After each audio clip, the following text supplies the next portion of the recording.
Normally we start these episodes with like a funny ha-ha joke about the time. I want to start today. We never really referenced the episode at the start, but I want to give you a warning. Okay. Just remember one thing. Yes. I'm petty. Uh-huh. I'm vindictive. Yeah. I will hold a grudge. Okay. And we are about to talk about one of my top 20 games of all time, not top 10. That's shocking. So going into this episode, just remember, I can ruin everything you love by the end of this year. Oh, boy. So keep that in mind, and welcome That's fair. to this episode of I Have More Trophies Than You.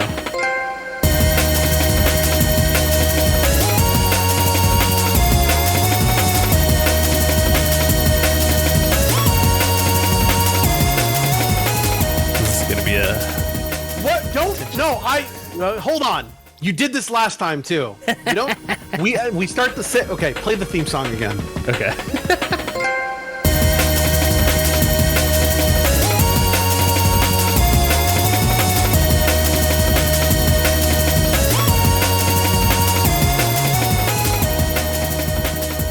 Welcome, friends, to I Have More Trophies Than You. This is a video game podcast about video games and the different ways that people play them. I am your host, the 61st best gamer in all of North America. I'm Dr. Ryan. And hey, I'm your other host. I'm still crawling out of the pits of hell. It's me, Chris. How are you doing? How's chat? Or not chat, I guess. How are the viewers? Yeah, how's chat going? Hey, how's chat doing? Let's go to the people. Let's look at chat real quick. Let's go to chat. No one's watching this. Ryan, there's no one here. We're pre-recording. This is the pre-taped call-in show. So if you're watching now, this is for the YouTube people. And you want to call in and talk about Darksiders, we already did that episode. Now we're on the new game, so that when you call and talk about that, have you ever seen that sketch from Mr. Show? Oh man, it's been years. That is my favorite Mr. Show. Like, everyone always talks about the audition. Mm-hmm. You know, the one where he's auditioning and he doesn't know when to stop. Yeah. But to me, the pre-taped call-in show, best Mr. Show sketch of all time. We do like the premiere thing on YouTube, so whenever a new episode comes out, it tells you. Wait, hold on. This is what, by the way, we did our trophy 3 episode, the Geoff Keigh3. You know what they were missing? This voice. World premiere. Where was that? First on Xbox Game Pass. World premiere. They didn't have that voice. World premiere. They gotta have the lady voice or the guy voice. Exclusive. They should just get the Halo voice actor to do it. Like world premiere. Actually, yeah. You know what? Yes. And everyone should use him. Everybody, even PlayStation. Just use the fucking. I don't like Halo anymore, but the Halo guy rules. Yeah, Shouts out the Halo guy. The best. Who's the Halo guy? Shout him out. Man, I don't remember. That guy. He's older. Old man Halo. Welcome to this episode. We did, usually it's every other week we do an episode. We did an episode last week where we summed up the announcements from the Geoff Keigh Summer Game Fest. Here's let me do a quick refresher. Trash. But since then, I know we have other things that we normally do. We need to get into. We got I bought video games. You played some stuff. I played some stuff. I really want to quickly. There were a couple more, really just 2 that I know of that mattered. There were 2 more announcement shows for games that I thought we would talk about really quick. Yeah. If you want to do that. And one of them, now you're going to say, Ryan, why are you talking about this? And it was the Xbox and Bethesda one. And I'll tell you why. Because A, they announced things that were third party, and B, they shit the bed, and I want to fucking rub it in their face. They shit the bed at the end, but it was a great show. I was having a lunch with my mom and grandma, and I had my phone open and just on silent. Do you have a cool name for your grandma? My dad said I call my grandma Tita. Oh, Gigi. That's a good one. Yeah. So my mom and Gigi, we were out having lunch. Thank you, Gigi, for listening. Thank you, Gigi. And I had the Xbox showcase pulled up just on silent. I was just kind of glancing over at it, and everything they kept showing it was new game. And I was like, wow. This feels like E3. This feels like a show. So I went back and I watched probably the last half of it with sound, but the first half, I don't feel like you don't really need any sound. They didn't really talk about the games too much until the end. Yeah. But hey, I mean, there was a lot of stuff that I'm interested in. I don't know if we want to like just go through it or just kind of peek out the things. We can go through it if you want. I have some stuff written down. Tell you what, let me go over the stuff I've written down, then you can go over the stuff you care about, and if we missed anything, it probably didn't matter. Go for it. So, the first thing I want to say, Xbox up their own ass at the beginning, because the first thing they say is, and we're ending the show with the most anticipated game in the last 20 years. So they're saying that Starfield has been anticipated since 2002. So since I'm there, it's me. It's Ryan in 2002, just finishing junior year. Let's say it's the summer, about to go into the senior year of high school. And I'm thinking, these games that I'm playing now, what video games came out in 2002? Well, I mean, you could just ignore all of that and just say, hey, 2004 was one of the greatest years in gaming ever. Yeah, but 20 years ago, they're saying 20 years ago when I'm playing Super Mario Sunshine and Metroid Prime and Eternal Darkness, I'm going, this Xbox, fuck this. I can't wait till Bethesda is bought by Xbox and then makes 2 more systems and then makes a game that's the clone of a game that hasn't even come out yet. So Xbox, up their own ass. Here are the games that I saw that I cared about because these will probably be coming to other systems. Yeah. Oh, one of these, though, not on the Xbox thing. It was on that Day of the Dev thing I ended up watching later. I do want to say there's a game coming out soon called Escape Academy, which is like basically just an escape room puzzle game. Oh, yeah. I saw that. I meant to send that to you and be like, oh, dude, this is like right up your alley. Yeah, that game's coming out to everything. I'm getting that on PlayStation. I fucking love escape rooms. Anyway, so they announced Justin Roiland's making a game called High on Life, where it's like it's a shooter and your guns are alive and gross. I like his gross style. I'd like to see more. That's what I would say. It's like I'm not hyped. I'd like to see more. I feel like he's announced like 4 games and none of them have come out, so we'll see. That's not true. They've all come out. Yeah, Accounting came out. Trover Saves the Universe came out. Rick and Morty came out.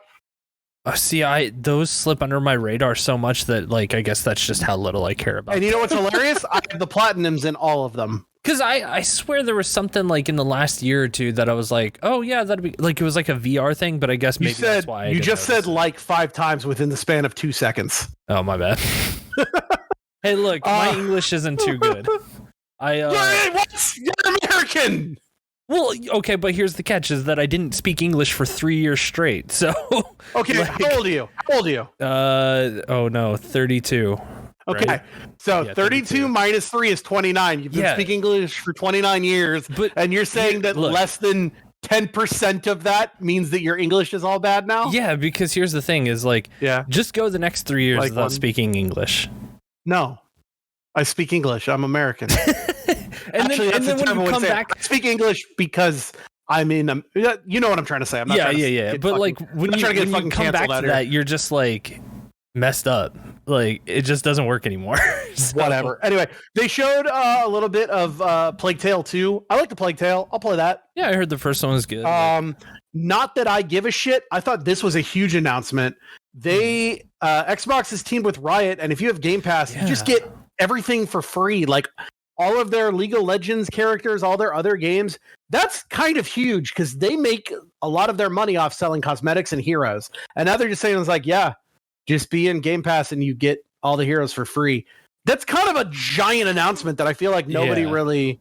I don't give a shit about any of their games, but like I still feel like that should have gotten some more like play, right? Riot's kind of on my shit list a little bit, but I really like Valorant. I think that game is really good, and I want to play it more. Fuck Valorant. But no, that game's great. Side note, I went to Walmart and they had a new flavor of Mountain Dew called Baja Gold, and it's pineapple Mountain Dew, and it rules.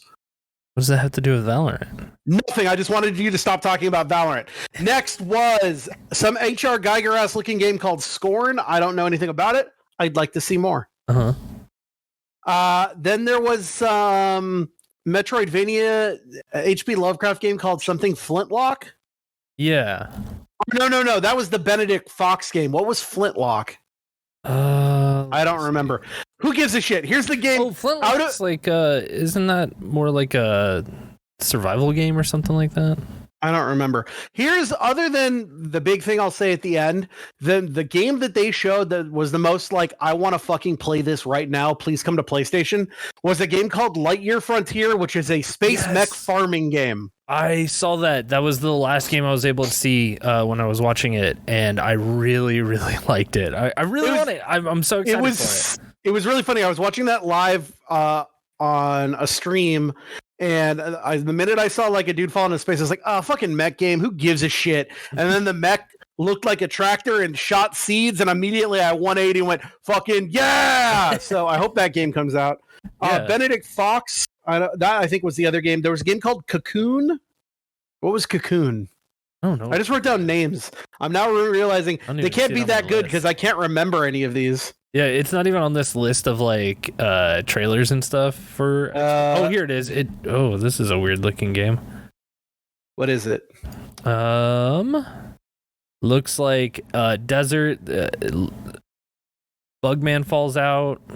Oh, it's like a isometric puzzle platformer kind of. Oh yeah, that's the one where you keep going into orbs and it's puzzles, and it's like, do you remember in Men in Black where there's the galaxy on Orion's belt, the little kitty cat's belt? Yeah. It's like that, but a puzzle game where you keep going into orbs and it's a new world inside, and then you go like there's layers.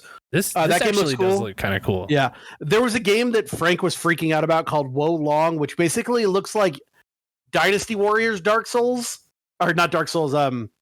What's Yakuza Dead Souls? It's like Dynasty Warriors Dead Souls, where it looks like they made a horror Dynasty Warrior. Oh, that's kind of. And apparently the enemy is somebody named Lu Bu, and everyone knew who Lu Bu was, and I didn't. Lu Bu is just this like one warrior that he's like a bad guy that is in every game. He's just a pain in, like he's one of the tough fights ever. He's in this game, so it has something to do with Dynasty Warriors. Then they announced, hey, guess what's coming to Game Pass, everybody? Persona 3 Portable, Persona 4 Golden, and Persona 5 Royal. Coming out with the first game is in October. We're getting Persona 5 Royal on Game Pass. And everybody sent me a message, ha ha ha, look at you, dumb Ryan. They put it on Xbox. You're not going to play it. Meh. And then 24 hours later, Atlas is like, yeah, they're on PlayStation 5 too. So if you send me one of those messages thinking you were funny because ha ha Xbox, fuck you. You lose. I win. This means I get to platinum PS5 Persona 5 Royal on PS5 again. That'll be my fourth Persona 5 platinum. I'll get to platinum Persona 4 Golden again, and then I'll get to play Persona 3 on the PS5. Now, it is Persona 3 Portable and not Persona 3 Fest, which means it's the kind of the shittier version. But that's fine. Really? I'll get a Persona 3 Royal, Persona 3 Platinum, and I'm excited. I've always heard that the portable was the better one, or at least from my friends that like. They cut a lot of shit out of the portable. He said the portable. They cut some shit out of the portable one. Fest is the one with like the epilogue. It doesn't have the epilogue. Gotcha. That makes sense. Then. Also, and then the big thing is they showed like 12 minutes of Starfield. I can't believe they put all of this. And all Starfield looks like is a shitty No Man's Sky. It really does. It looks like I think I tweeted out the most anticipated game of the last 20 years is a generic space shooter. No Man's Skyrim is what I kept seeing. No Man's Skyrim is good. I was really sad when Bethesda was bought by Xbox because I was going to be like, well, I really do like Fallout. They make some fun things, and now I won't be able to play them on PlayStation. And then I saw Starfield and went, oh, you know what? I'm fine with it. Yeah, I don't know. Whenever they're just like, hey, there's 1,000 planets you could visit, I was like, this is going to be the most boring. The minute they went, there are 1,000 planets that you can go to all over the place. It's like 98% of that is going to be barren wasteland, just meant for procedurally generated farming of minerals or something. Good luck. There's 1,000 planets and there's 10 bobbleheads you have to find. Good luck. Yeah, I'm not looking forward to that game at all. Xbox can suck one. Was there any games that I didn't mention that you're like, oh, I thought that looked cool? The Minecraft Legends, I think it was. Yeah, Minecraft They're Legends. making a Minecraft RTS. Yeah, again, remember I was just talking about that. I'm doing a jerk-off motion over here. Like I was just saying, I want a new RTS. I feel like there's nothing in that genre right now, and it's like, hey, we're getting the Frost Giant one, and now we're also getting a mine.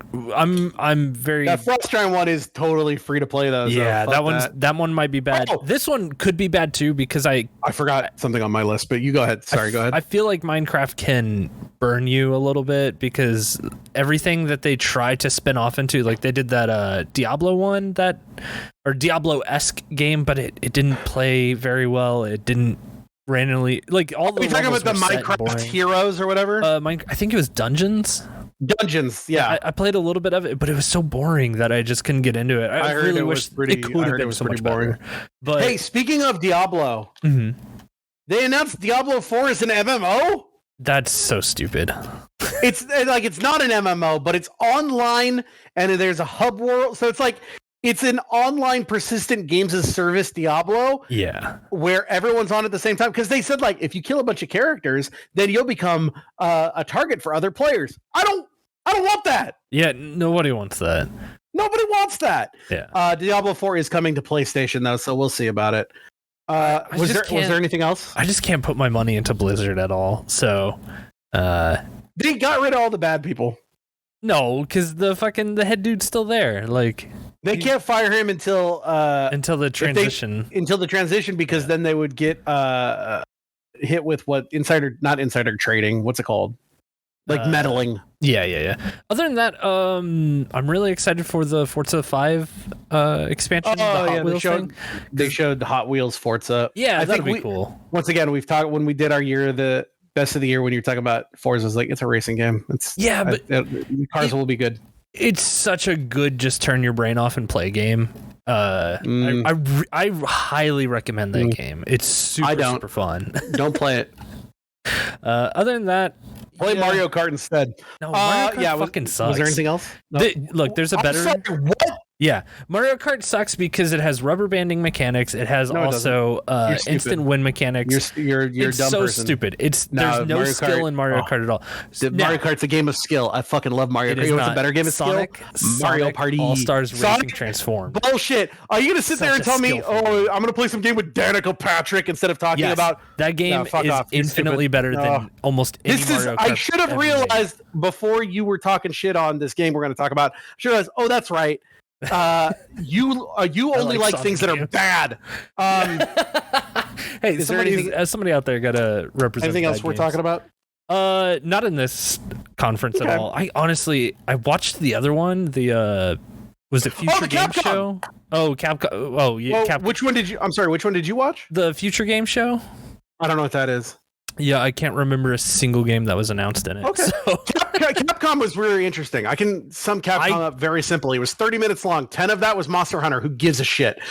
10 of that was bullshit that doesn't matter. And then the rest was Resident Evil. And that's the part that mattered. But man, what is it with, maybe this is just a Japanese industry thing, but what is it with Capcom showing you a trailer that very clearly shows something and then showing it again with a man over it saying, here's what's happening. They did that with Monster Hunter. They'd like show a guy fighting this monster and they'd say, and in this one, you can fight this monster. Or with the fucking Resident Evil shit, they showed that Shadow of Rose. It had voice acting. You knew what was going on. And then a guy said, and this is character Rose. And Rose will go through a journey and you will use her powers to see what you will do. While they played the same exact footage they just showed.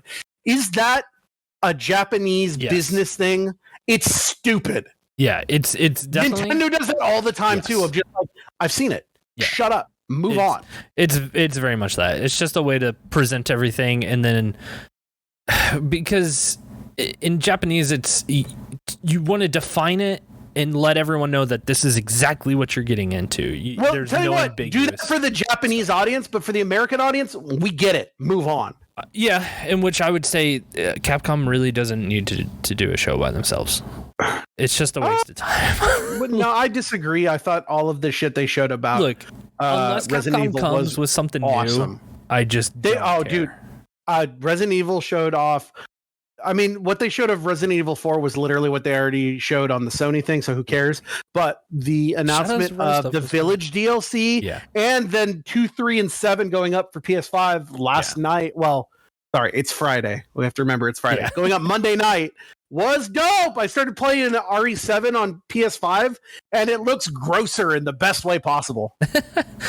I'm just so tired of Capcom being like, oh, we've got a showcase for you, and it's like, cool, 30 minutes of stuff, cool, all right, and then it's just, hey, here's a 10-minute presentation on Monster Hunter. Do you like Monster Hunter? No? Oh, okay, well, move on. And then it's like, hey, here's Street Fighter. Bet you guys didn't think we were making another one of these. And then, hey, did you know we have Resident Evil at the point of doing Call of Duty now? It's a yearly franchise. It comes out every single year. Get ready for it.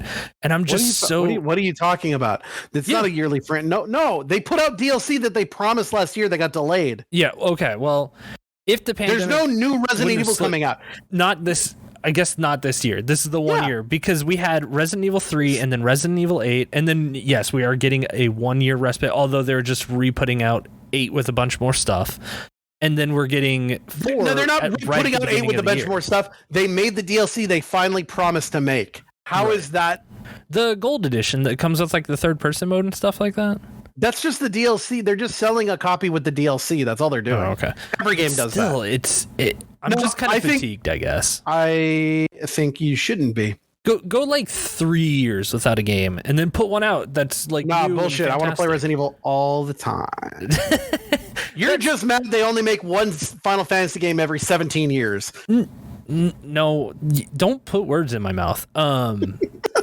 Like, I'm just very fatigued on the same franchise again. But then again, as you pointed out, Final Fantasy, I do like that they don't just put out games every single year. They give you something, and then you get to digest it, and then a few years later, they'll maybe make another one. Like, we haven't had a Final Fantasy mainline since 15, which came out in what, 2015, 2016? Yeah, I mean, they put out the remake. They did just slap the Final Fantasy name on a bunch of phone games too. Yeah, but well, honestly, First Soldier is a fun battle royale. I really wish it were on PC, but I get it. There have been a bunch of smaller things, but I'm okay with, like, smaller is fine, especially in a mobile context, because mobile is what runs nowadays. But even same with like Sonic. What was the last Sonic game? Sonic was 2016, I want to say 2017 that the last Sonic came out, which is tight, because it's, even though Frontiers is totally going to suck ass, at least it's given me time away from the series to enjoy other things. Because with Resident Evil, it's like, yes, I played 2, I played 3, 7 and 8, and it's like, we're really going back to the well for 4 right now. I'm kind of like, I'm more excited for Shadows of Rose, because it's like, that's something new, different. I'm excited for that. It's DLC too. It's going to be more bite-sized, but I could care less about a 4 remake at this point. I really wish they would have given it another year or so. You're in the minority. But even with Street Fighter, it's like, I understand Street Fighter 5, it has been out for a long time, so it makes sense to do Street Fighter 6 now. They've got other fighting, IPs. None that sell. You are absolutely right about that. But it's like, I just kind of wish we had something more. Capcom has so many other IPs that they just don't touch. Give me a new Mega Man game. Like, no, they don't make money. Give me a new. They don't make money. Give me a new Okami. Give me new. They don't make money. Anything. Like, I think you're coming from this from a. You are true. You're correct. They have all this stuff, but in the last couple of years, it's very simple. Ever since PlayStation said we're only in it for the hits, every Japanese company is like that, minus Nintendo, because Nintendo's always going to have that little bit of weird, which is why I respect them. But it's real simple. Capcom, Sega, Konami, well, barely Konami, but Square Enix, they're all in it for whatever is big and makes money. They only care about the big hits. So if you want another Mega Man, somehow make Mega Man $1 billion franchise. Yeah, no kids want to play Mega Man. Yeah, which is so unfortunate, because they could do something new. It's really not. I always thought Mega Man kind of played like shit. No, I love Mega Man games. Like, I don't know. They're cheap. They're cheap. No. But yeah, I'm a little fatigued from some series at this point. So I am, and I usually would always say I'm never like that. The only time that's ever been true is I'm ready for Far Cry to take a break and come back. But like, yeah, it's stuff like that. Are you kidding me? You're looking at like this. I think the other reason that I'm okay with it and you're not is you're looking at like, oh, they're just remaking 4, and I'm over here being like, they're putting 4 with a platinum trophy out, and it's not going to be this bullshit non-platinum shit. Right. And I love it. Do you know how excited I've been replaying 7. I'm going to replay 2. I am going to auto pop the trophies for 3 because I don't think Resident Evil 3 Remake is a very good video game. But it's like, those games I get to play, I get to do the checklist again. I love the checklist. I know you do. I'm excited for you. I'm excited for the people that are excited for RE4. I just could care less. I really could. Like, same with Monster Hunter. I don't give a shit about Monster Hunter, but wait, stop right there. I don't give a shit about Monster Hunter, but there are people who are hardcore fucking Monster Hunter fans that when that was happening, we're like, oh, I'm gonna jerk off so hard to this right now. So who cares? Those people care. Just because you're not. I think it's we've become accustomed that I do this all the time too. Mm-hmm. I feel like I should be the target audience for everything. If you're not making things for me, what's the point? And I have to realize not everything can be for everybody. I totally get that. I guess my question Monster Hunter makes $1 trillion. True. My question more is, when does the fatigue set in for the players that do like it? Because similarly, I'm a huge fan of Pokemon, but those games have hit the fatigue point where they just come out yearly now, and I could just care less about Pokemon. And see, if Pokemon Scarlet and Violet don't make $1 billion, then Nintendo will go, okay, let's pump the brakes. You know when the fatigue will come? When they stop making $1 trillion. So when Monster Hunter so never so never. So deal with it because money rules. Yeah. I'm just looking for some new experiences. Well, then what have you been playing? Let's talk about your new experiences. What have you been playing? Okay, man. Okay. Tetris.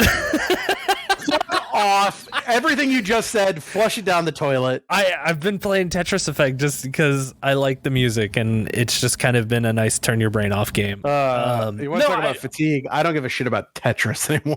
That's the thing, too. It's like Tetris, I didn't care about until they put in like the EDM trippy effect stuff. Yeah, I think it's a really beautiful game, and I don't know. I've heard no one say nothing but great things about. I haven't heard anything but good things about Tetris. I just don't need to play Tetris. That's fair, but I'm glad that there's Tetris for you. Yeah. Even though Tetris fatigue has set in for Ryan, but Chris has Tetris. Yeah, because the Resident Evil fatigue is set in for Chris, but Ryan has endless Resident Evils. Yo, I've been playing Vampire Survivor. That game looks fucking rad, and I need it to come out on PlayStation. Hey, it would have been the perfect Vita game. Oh, it totally would have been, but yeah, I'm fucking into that game. That game fucking rules. I watch a lot of Dan Reichert playing Vampire Survivor, and every time I see it, it's like, oh, this game looks like it's fucking rad. It's so good too because I feel that it's a very good base that they could just keep adding just as much shit as they want to. It's still in early access, right? Yeah, it's an early access game. It's on Game Pass. Granted, it's $3. Just go PC. Yeah, just go buy it. Just go buy it. It's really not going to hurt your wallet. I probably should just go buy it and try it out. Really, you should, because you will spend. I've probably put like 20-30 hours into that game. See, but that's 20 or 30 hours I could be spending on platinum trophies. Yeah. And that's what this all comes down to. And everybody's just like, you're not going to play this game. It's like, there's only so many. When I was a kid, the problem was money. I could only play games that I could afford. Now the problem is time. I can afford any game I want, but I've only got so much time. And I want to spend that time making the numbers go up. Yeah, I get that. And I'm playing a lot of good games. Well, that's not true. I haven't been playing a lot of good games recently, but...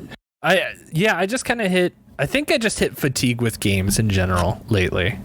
That doesn't do well when you have a video game podcast, Chris. It's really not. It's like, I'm really hoping that something reinvigorates me. It's the summer. We all go through this because it's the drought. Yeah. And so you start playing games for your backlog, and it's like, oh, maybe this game wasn't as good as I thought it was.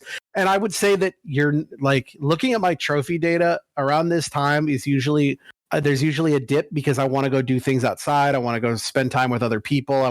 So it's like, I totally get it. Yeah. It makes sense. And when games start coming out, I think you'll be revitalized. But right now we're just in the dip.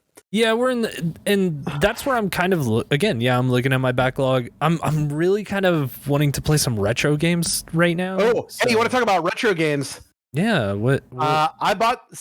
There was I guess every couple months, there's a group in my town of people who like video games that get together and they like sell and swap. And I came out with a pretty good amount of video games that were retro, plus a couple new ones that I bought through some recommendations.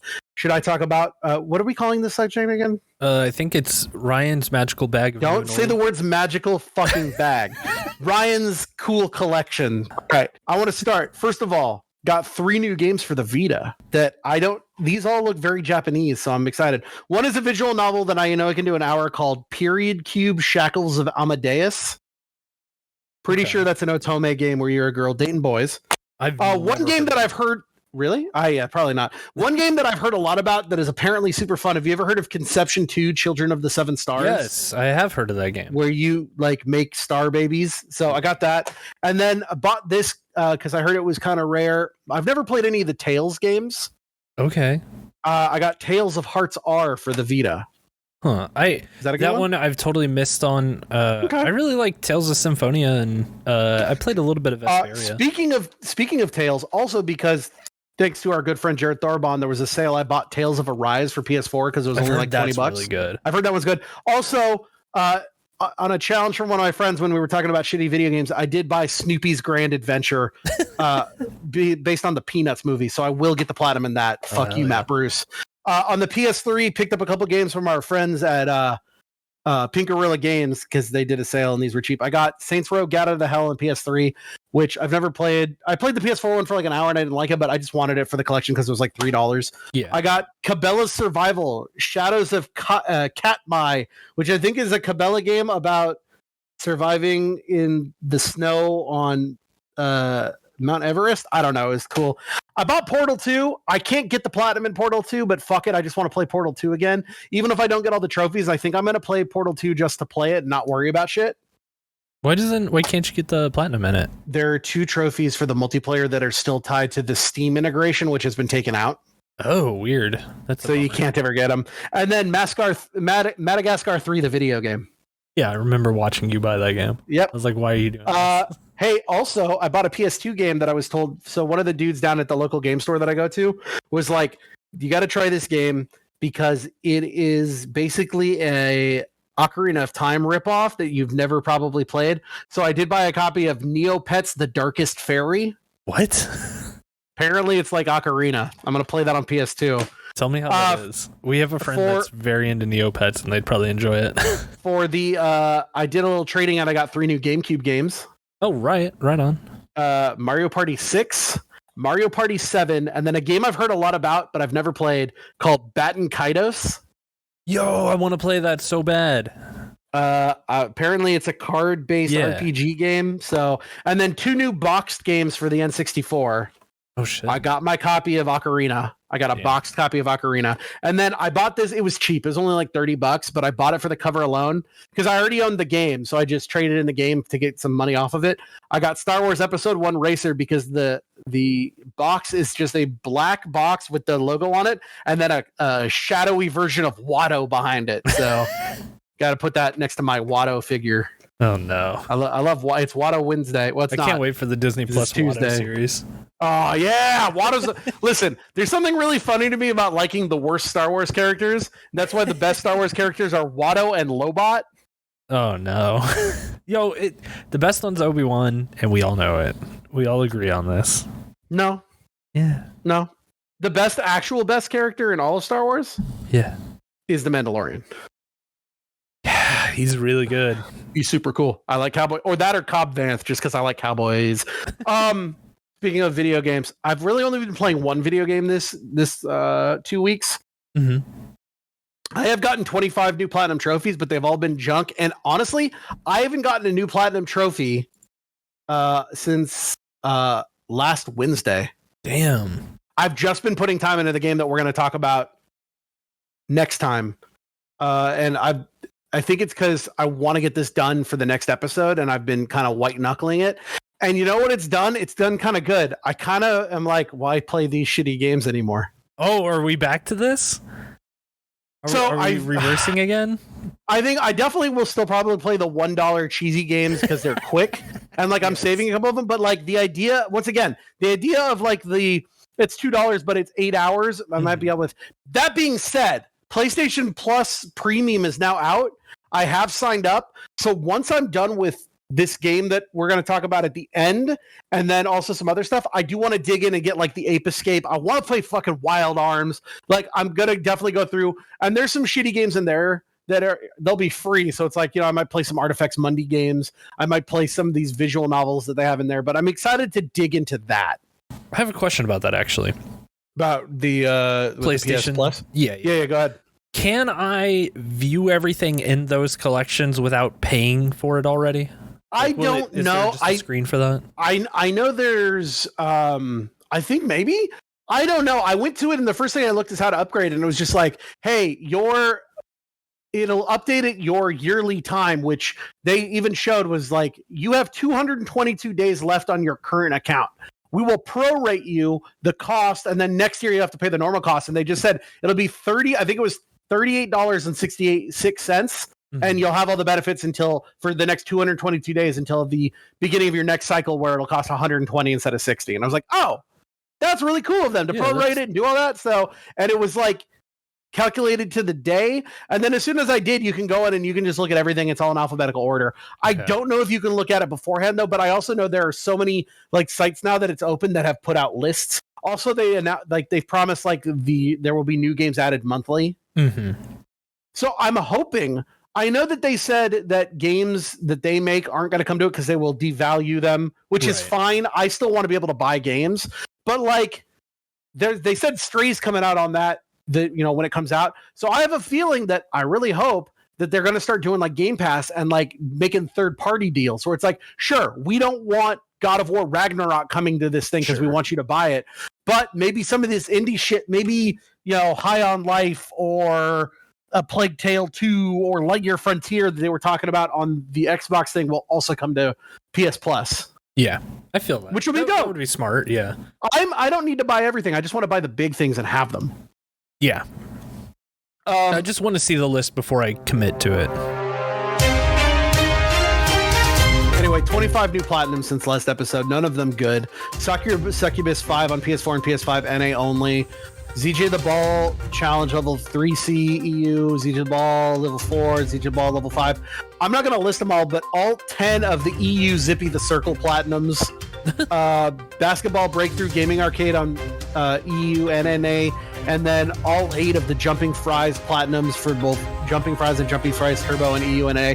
I might also be done. So these the Jumping Taco, the Jumping whatever, they put out this game called the Jumping Fries. It was $1.50 like the rest of them. Then they put out one called the Jumping Fries Turbo, but that one was $3. Ooh. And now I'm like, okay, are you starting to realize that people are buying these and seeing if you can increase the price? And it's like, for $1 I was in. For $3 I might be out. Yeah, that's probably a smart idea. I also played a little bit of Resident Evil 7 Biohazard last night, and it was very funny trying to play that game, having the muscle memory for the speed run, going in on a fresh run and being like, oh, that's right, I don't have the weapons and the whatever to get through this. It's like, I actually have to scrounge. And then as soon as I did one thing that was out of my normal path, I immediately like, where the fuck am I supposed to go right now? Like, it killed my muscle memory. It was very funny.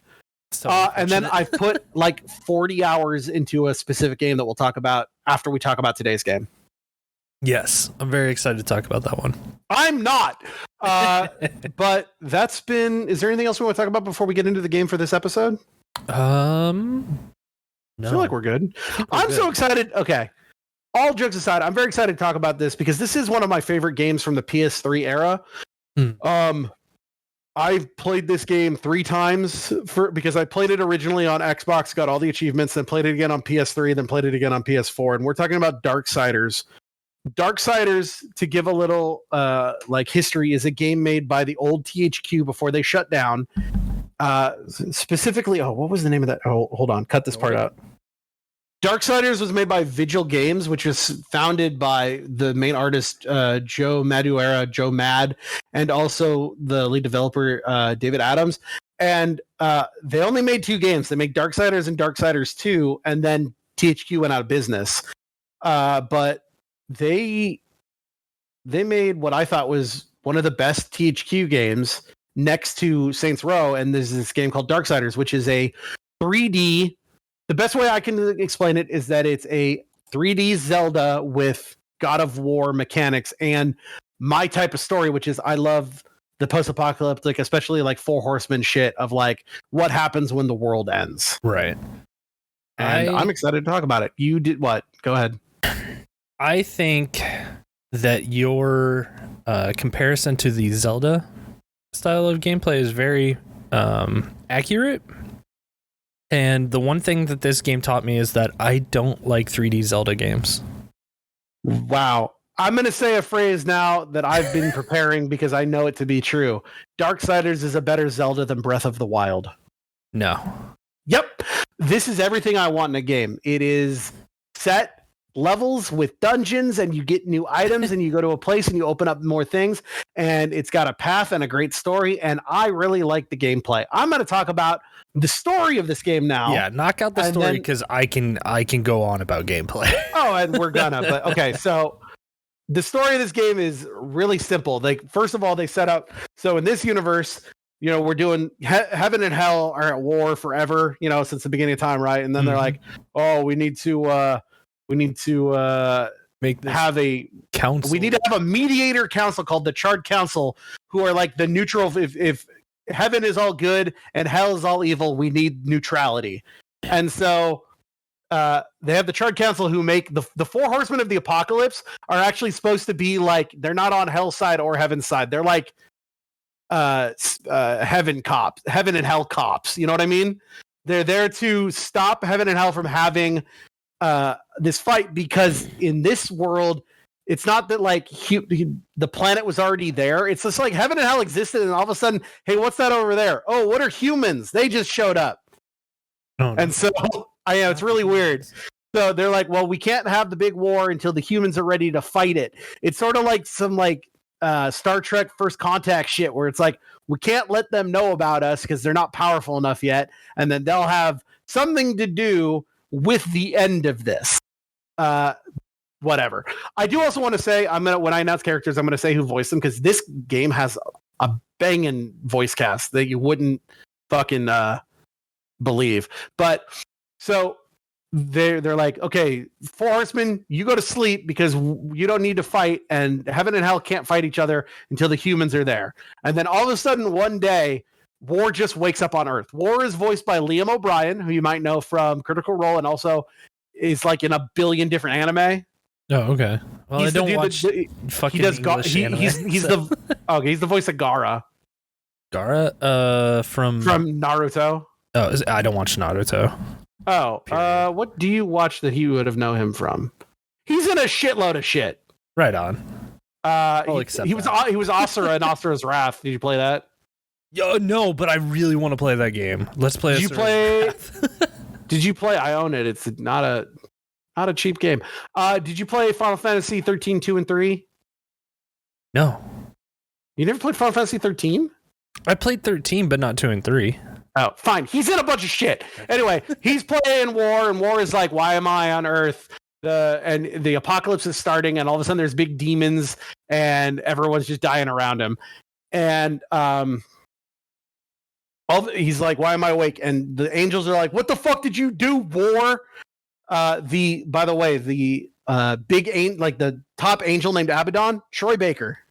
Yep. So we already this is made in like, I want to say this game was made in like 2010. I think it's 2009. Yeah. 2010. So this is like the heyday of Troy Baker. This game, you know, I'm just gonna go through it. Troy Baker is also a couple other voices. Mark Hamill's in this game. Phil Lamar is in this game. Phil Lamar, I can't believe, went from MTV or Mad TV to being like the voice actor for American stuff. Somebody named there was somebody. This name sounds familiar. Who is this? Oh yeah, she was in a bunch of stuff. But do you know the name Moon Bloodgood? No. She's in like Terminator Salvation, and she was in that Street Fighter Legend of Chun-Li movie. She wasn't Chun-Li. She was like Chun-Li's like it's a fucking cool partner name though. Yeah, it's a dope name. Who the fuck else is in this game that you would know? I mean, I think I named the big ones. Yeah, anyway, those are a lot of big names. Like I get fucking that. Anyway, War like has to fight this big giant devil and does it, but all of a sudden he's captured by the Charred Council, and they're like, what the fuck did you do? And War's like, I didn't do anything. It's like, you started the apocalypse. Everyone knows you did. Are you on Hell's side? Because Hell thinks that he's on heaven's side and heaven thinks he's on hell's side. And he's just here being like, I didn't start the fucking apocalypse. I don't know what's going on. So the Chart Council's like, all right, well, we're going to kill you unless you can prove your innocence by letting Mark Hamill live in your glove. So Mark Hamill is your Navi, which rules. It's fine. It's totally fine. It rules. Like, I love Mark Hamill. I love him as a voice actor. I hate any character that fills that Navi role. That's fair. Like, because it's the same shit. Like, they pop out and they're just like, hey, did you know you're supposed to walk towards that glowing spot? But what if instead of Navi being your friend, Navi's like a piece of shit who keeps calling you an asshole? But, I mean, I've played Majora. Like, that's just tattle. Yeah, fair. Tattle and tail. Yeah.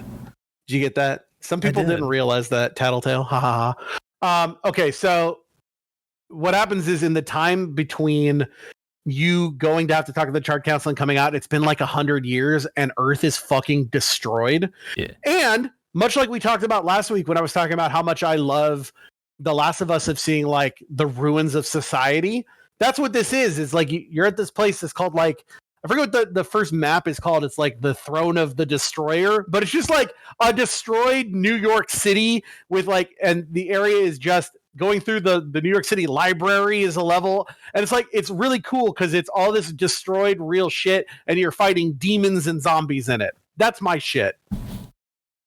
I know it's not so much yours. It's not that it's not mine. It's just that it's not exciting. Oh, like, it's exciting to combat me. is just not exciting at all. We're not getting to combat yet. I know. That's why I'm trying not to say anything. It's just combat. By the way, combat rules. It's on level. That could be like a cool concept in a video game. Sure, it's just you have to have the mechanics behind it. You know what? Fuck it. Let's have this conversation now. I think the problem is that you played this game on normal and I played this game on apocalyptic, and this game is too easy unless you play it on the hardest difficulty. It's not even that. It's just that it was like I was constantly meandering through the world. It's every God of also because there's trophies for upgrading all of the weapons to their highest. They all the weapons that you get have XP meters. So I'm also at all times trying to kill everything to get that sweet XP, so I don't have to grind later. So I was always just going from thing to thing. Oh, more shit to kill. Okay, I'm going to use my fist. I'm going to use this giant fucking scythe. I'm going to use my sword. So I think I was just more involved. I think this is the one time. I truly believe this is the one time that the trophies made this game probably better because it gave me more stuff to do. That may be the case because as I was playing through it, at first I was kind of excited. I've had people tell me for years, like, play Darksiders, play Darksiders. It's just like Zelda and God of War and stuff, and it's fun. And those games are good, I guess. But it's just everything is so slow. Like, combat doesn't feel rewarding. Hold on. What did you play this on? Normal on PC. PC. I wonder if this is maybe another PC thing. I don't know because the PC version, I'll say this, the PC version is a direct port of the 360 version, and the PS4 version is a remaster. So wait, because I played the War. You played the War Master edition? Yeah, I played the War Master edition. Okay, well then you did play the remaster. That's what upset me even more was there were a lot of instances like even at the beginning where you were playing as War, going through what the start of the apocalypse is. You're chasing down these giant monsters and fighting angels. Yeah, it's chaotic, and it could be if I could just fucking play the game instead of having it just stop me every 3 seconds to show me a cutscene. It's the beginning of the game. I totally get that and understand it, but there are instances where you will be walking forward down a straight path. It's a road, right? You can even see on your mini map that you're going to have to make a left turn because the path doesn't continue further in the map. But the game will stop you to show you that there's this giant like spine crystal thing that shoots up from the ground. It's showing you what you need to know about shooting. No. It's all it's showing in that scene is that you can't go down that path anymore. You have to make that left turn. It's like, well, one, I already knew that was going to happen. Two, you could have just shown me that as I was walking down the long road. You didn't need to stop the game to show me this. And that's the problem with the game is that it does that for literally everything. If a door shuts, they're going to show you a cutscene about it. If new enemies pop up, they're going to show you a cutscene about it. If a door shuts and then shows you that that's the door that you need to go forward in, even though that there's no other way for you to exit that room, it will show you a cutscene for that. And it's just like guys, I get it. I've played video games before. Like, that's Ocarina, man. That's every Zelda does I get that. But here's the thing too. Ocarina is a mid game. That is such a mid-tier game. Oh, I know. Fuck off. I know I'm going to catch a lot of flack for it. But here's the thing. You are a friend anymore. No. Ocarina, I think, is a very, very, very good game for 1996. Like 97. 97. It does not hold up as well in the modern day. Granted, I will say that, yes, Ocarina does a lot of those things. Like if you walk into a room where there's a mini boss, it's going to stop you to show, hey, the doors are locked until you beat this mini boss. But it doesn't do that for when you walk in and there's just a Skulltula. You're just going to be like, oh, cool, there's a Skulltula. I'm going to go fight it real quick. And it's not going to stop me from doing that. Or if you walk into a room with a puzzle, the puzzle's pretty laid out in front of you. Like, you know the certain things you got to do. Granted, you may not have the tools to do it yet, but you can at least start formulating how to get from point A to point B, unlike in this game. This game sets up puzzles for you and doesn't tell you that these things can be interacted with. It's just, there's a lot of good in this game. I honestly, I want to say there's a lot of good things going for it. Like, they've got the formula. They know how to craft it. They just never got it there. Like, they gave up halfway and were just kind of like, oh yeah, well, this is close enough, right? This is good enough. Go on, move on. Because, and to loop back to my, how I started this point was that in that beginning cutscene, or like the first major cutscene where they're introducing, oh my God, why can't I remember his name right now? It's like can I interrupt you for 1 second to say one thing? Yeah. I totally forgot to tell you, I want to rub this in at that trade night. I got the original Final Fantasy VII strategy guide. Oh, nice. I think I have it somewhere. No, this is very rare. Only I have this. Go ahead. They show Abaddon, who's like the big Abaddon. Dude. Yeah, Abaddon. And in that whole cutscene, spoiler, maybe it's an angel named Abaddon. Maybe he's not such a good guy. Yeah, maybe he's got bad in his name. No, well, no, it's because Abaddon is a very famous demon name. Oh, gotcha. Abaddon is one of the demons in Diablo. Abaddon is a demon in Shin Megami Tensei. Abaddon is a wrestler lady who dresses like a fucking dead zombie lady with blood coming out of her mouth. Abaddon rules. Abaddon's a devil name, like a demon name from like mythology shit. And it's like, why is he an angel named Abaddon? Right. Because he's gonna be. But in that whole scene, it's just like Willem screams and Howie screams, and there's no music. I was really baffled. Like, I had to crank my speakers up because there was music. It was just so like quiet. And then whenever I went into the settings, I saw that the music was turned all the way up. And I was just like, what happened? Because, and then not only, this is something I very rarely do. I deleted my save file and then went back into the game and restarted it fresh because I wanted to be sure that this is exactly how the game was programmed. Got back to that scene. It's the same thing again, where it's like, there's just this epic music, like, dun, dun, dun, dun, dun, dun, dun, dun, and you're just like, oh man, that's cool. Over, and that's what you hear. You don't hear this like, dun, dun, dun, dun, dun, dun, music behind it. It's just, and I was like, are you serious? This is not your first pass at this game either. This is your remaster. You went into the remaster and said, okay, like, we could tag up things that maybe we couldn't fix. Maybe let's, make some things a little better. And you got to that part and you were just like, this is fine. Like, are you serious? This is your second chance and you fuck up that? Like, I don't agree with anything you've said in the last 5 minutes, but I'll defend your right to say it. The whole game. It was the whole game was that, where it just kept going on to just, like, you had a second chance and you guys didn't take it. What happened, guys? It's great. So this game has 4 major dungeons and a 5th outside dungeon, and they all introduce new cool mechanics, and I love all of them. I'm so glad you like this game, and I'm so sorry that I didn't. It's fine. We've learned that anything I like, you hate, and anything you like, I hate. This is your Dark Cloud. I think this is my Dark Cloud. I had such a horrible time playing it, like, which is hilarious because it's one of the best games ever made. So anyway, basically the Chart Council tells War that you got to prove to see who really started the apocalypse, and you make a deal with this devil named Samael, who's another like they're using just all the big Christian mythology demon names, right?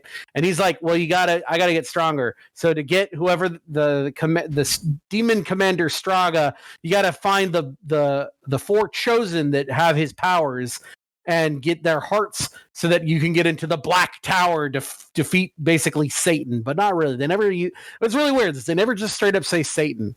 God and Satan are not in this game. Yeah, that's kind of the way they get around it. Is there is no like head of both heaven or hell. There is no Almighty and there's no Prince of Darkness, which is kind of weird, but also I get it, so they could do their own things. Right. Not only that, I think this was during that time where a lot of companies had reservations about you using that kind of stuff in there. Like if you were going to put it on then you say that, and market, then fucking Dante's Inferno comes out, and it's got the last boss is Satan with a huge horse dick, But like Binding of Isaac, no, I haven't. But you keep telling me to play it. We should play that. I think I own it on PC, but it's a really good God of War. Like Binding of Isaac, there was a lot of stuff that Nintendo was like, you can't put that on our console. Oh yeah. Fantastic game, but yeah, they were like, you use this stuff, you can't.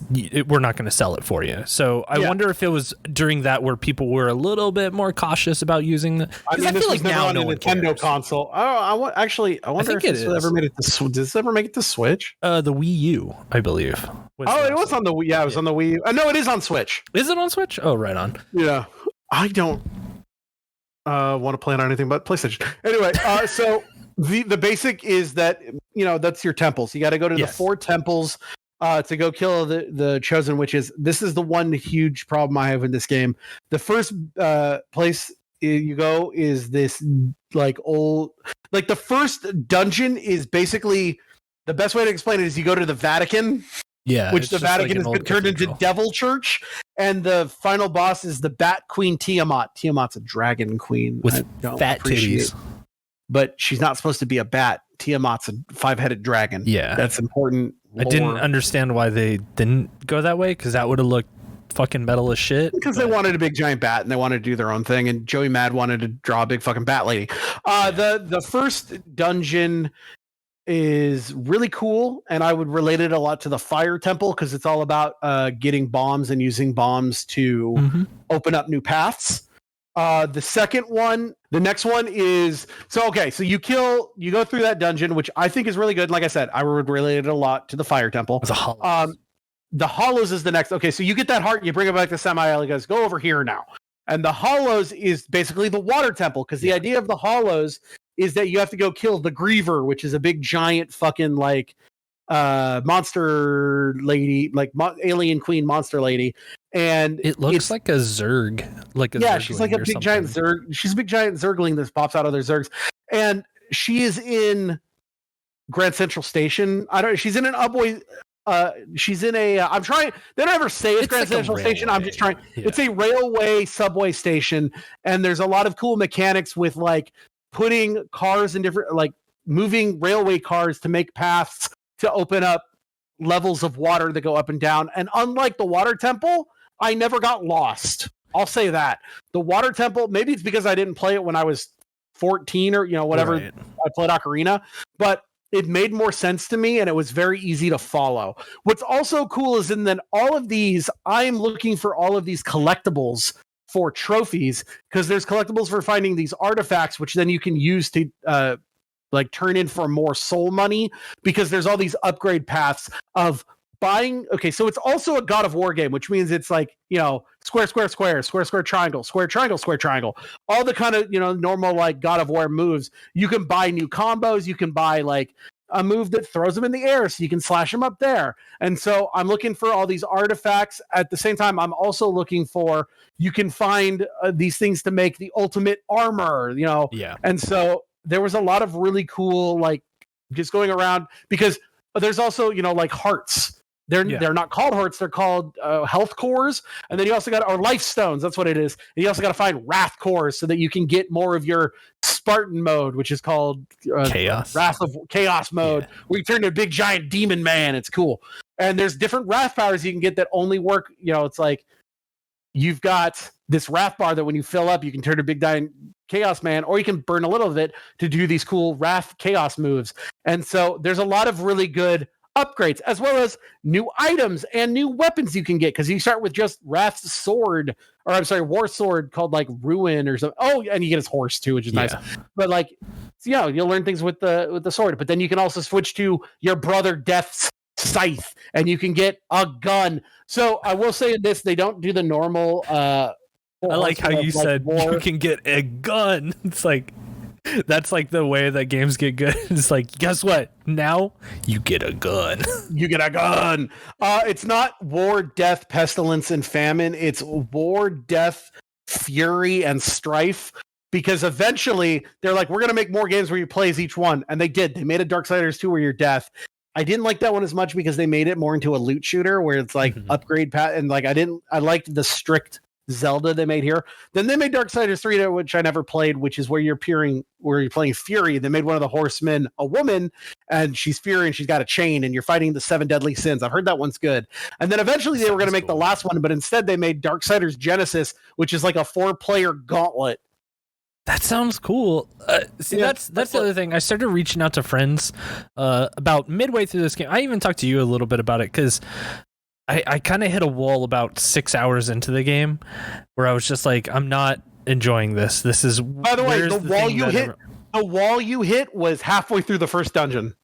Yeah. Well, I think it was right at the end of the first dungeon because I got to Tiamat and I was just like, oh, that's right. Yeah, you were at Tiamat. Let me tell you, that boss fight is just the same. I will say, out of all the boss fights in that game, the hardest one is, and the worst one is Tiamat. Yeah. They get better from there on. Not only is it bad because you just have to like do Zelda stuff where it's like you gotta throw a bomb at them because you get the access to like throw your boomerang, so you gotta throw your boomerang at the bombs. So it's very Zelda, use your boomerang to get the boss down, so when the boss lands they're stunned and like, oh, and then you hit them 1, 2, 3 and then they jump back up.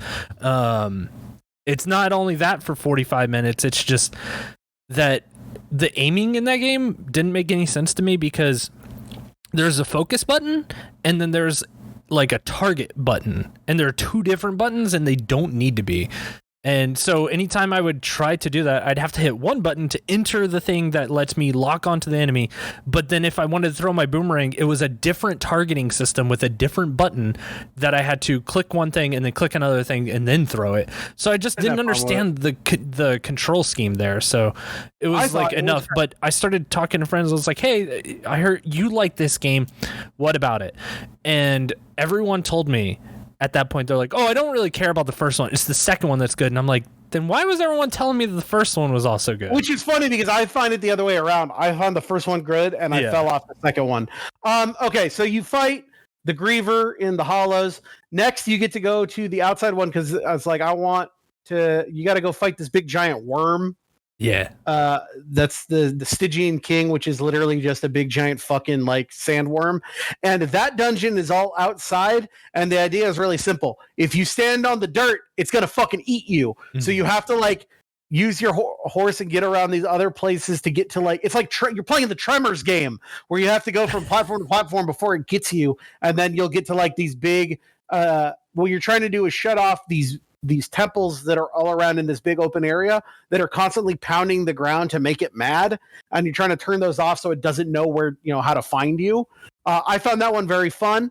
That is also the area that after I beat the big fucking, what's his name? The Stygian, there is a trophy for riding your horse for 100 miles, which you'll never get unless you farm it. So all 3 times I did it was really simple. I would always get to that dungeon and try to finish it at night, and then I would wrap a rubber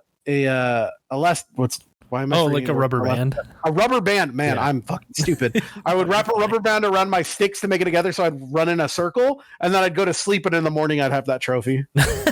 Nice. That reminds me of like the Smash Brothers. To unlock Mewtwo, you gotta leave your shit on for like 20 hours. Just turn the system on, leave it on all night, and then come back it's in the morning. Tuesday and I forgot again. I keep forgetting to buy the Stanley Parable because there's a trophy for leaving the game running for 24 hours of a Tuesday. And I keep forgetting to like, I'll buy the game Monday night, let it run all day Tuesday and just play like my PS3 instead that day. And then I'll have the trophy and then I can play the rest of the Stanley Parable. One day I will get the Stanley Parable. Just don't forget to turn off your power settings. I'll make sure to leave it so that it could be on all night. So after the Iron Canopy, after the Ashlands is the Iron Canopy, which is, so how far did you make it? Did you make it to the Iron Canopy? This is where I tapped out. The Iron Canopy is really dope because you're fighting a big giant spider lady. Okay. And the big giant spider lady named Silitha has taken over basically an entire like high-rise apartment complex area, and you're all fighting spiders, and it's just like torn down apartment buildings that are held together with webs, and you get a weapon that helps like shoot the webs down. So you're just running through what I can only describe as like 50 apartment buildings full of spiders. That sounds terrifying. Very kind of cool. Look, the one thing I'm not going to come down on this game on is like the art direction and what they choose to do in the game, because that's fine. It's the gameplay that I just really you don't like the gameplay, and that's fine. Not every game is for everybody, but I don't think that you can't say that just visually and story wise this game fucking rips. Visually, and like the story was, it's fine. You didn't get to know because you didn't get to the part the cool stuff. That's okay. So playing like 20 hours of a game and I still didn't get to the cool stuff. Got it. Understand. No, you got to the cool stuff started off the bat when fucking Mark Hamill was like, I'm in your glove and I'm gonna eat you. Okay, so after you do that, you've got all the hearts, and Samael's like, okay, now you can get into the fucking you can get into the Black Throne, but guess what? I was bad guy all the time, and of course you were, and you fight him, whatever. Yeah. The coolest dungeon in this game is the fucking Black Throne, and that's the last one because there was one more mechanic you never got to that was saved for this. Guess what? This game is also Portal. Oh, really? There's a portal gun that you get and you use for puzzles in the last dungeon. See, that could be cool. It's so cool because you're God of Warring through portals and then you're solving puzzles. That sounds cool. I really wish they didn't hide it into the fucking 20th hour of the game. I mean, they didn't hide shit. Every dungeon has a new mechanic. Yeah, I get that, but they didn't hide shit. Fucking rules. Okay. So, so you do that. Also, at some point, like angels keep fighting you, and there's this angel named Uriel who's just like, "You killed my dad, or not my dad. You killed the great leader Abaddon. You're a piece of shit. I'm gonna kill you. I'm gonna swear a blood oath to kill you." That's who Moon Bloodgood plays. You also meet a big dwarf man. He's not a dwarf. Like he's 9 feet tall, but you know what I mean when I say he's a dwarf. Yeah, he's like the he's a Scottish guy that makes weapons. He's the guy you fight after Tiamat. I can't remember his name right now. Ulthane. You don't fight him. Well, you do fight him. Yeah. But then also there's a cool trophy where there's 2 trophies in the game for these 2 sections where there's one that's basically a Panzer Dragoon section where you're flying on a big giant angelic beast through a big like hell portal, and you have to shoot 150 dudes before it's over. That one takes me 1 or 2 tries. And then there's one where you and Ulthane are going to find his like anvil so he can make you an angel weapon. And they do like the Thanatos thing from Hades where it's like you and him are having a contest about who can kill more people, and you just have to kill one more person than he does. I thought those were fun trophies. I like trophies like that. Just a fun little thing. I thought it was really, really jarring when they switched to the Panzer Dragoon the first time, because I was just like, what the fuck? And which I didn't mind it though, because you say the first time, that's the only time it happens in the whole game. Oh, okay, good. I didn't know if at the very end they just like, oh, here's Panzer Dragoon. I would relate this game to a bunch of dudes made a cool story about heaven and hell, and then decided what games do you like? Oh, I like Zelda. What do you like? I like God of War. I like Panzer Dragoon. I like Portal. Fuck it, put them all in the video game. But sometimes that doesn't make for a good game. That's my point. You're right, but it did this time. That's debatable. So anyway, you get in there and you find the Angel of Death, Azrael, in the middle of the tower. And Azrael tells you that him, Abaddon, and Ulthanes were just like, you know what, fuck it. If we don't start the war now, then hell's gonna get more demons than we can fucking deal with, and we're gonna. It's just like, fuck it. Let's just start. Let's break the seals because it's a whole 7th seal thing. Break all 7 seals, and then everything happens. But they don't get to this. They don't get to all of them. They just get to like a couple of them, and they start it, but they don't really commit to start it because only War showed up. The whole game, he's just like, "Where's Death? Where's Fury? Where's Strife? Where are the rest of the Horsemen?" And nobody knows. So they also assume like, oh, did you kill the rest of the horse? You piece of shit who killed the rest of the horsemen, and just you trying it all out for yourself. And so they think it's like they didn't start it, but it was all ruined when Abaddon died back at the beginning of the game because the Great Destroyer Straga kills him, and everything's fucked. The War goes, okay, I have what I need now because Azrael has confessed that I didn't start this, and I'm gonna go back and everything's fine. And the Watcher is just like, no, fuck you. You're going to do what I say. And you have to kill the Destroyer now because if he stays around, then the war's still going. So you got to go kill basically their Satan. The Destroyer is Satan. You know what I mean? Yeah. So it's like, you got to go kill him or else the hell's still got some balance. You need to keep the scales good. So then you have to do the rest of that dungeon, which is the portal dungeon. You kill Straga, who is like the Destroyer's right-hand guy, and you win. Straga's the dude that you fought at the very beginning who killed you, and then that's how the game starts. Mm-hmm. Okay, so now there's going to be some like, what the fuck's going on? So let me explain this to you. Straga dies, but Straga is also the tower. Like, Straga is the tower of Straga. So once you kill Straga, the tower starts to collapse and you got to get the fuck out of there. And the only way Azrael knows how to get you guys out is to bring you to the Garden of Eden. Oh, okay. Right on. Because he's the Angel of Death. He's the only one that knows where it still is because it's hidden, right? Right. You go there and you eat a fruit from the Tree of Knowledge. Okay. And you learn the truth, which is that after you killed Abaddon, he went to hell for starting the apocalypse.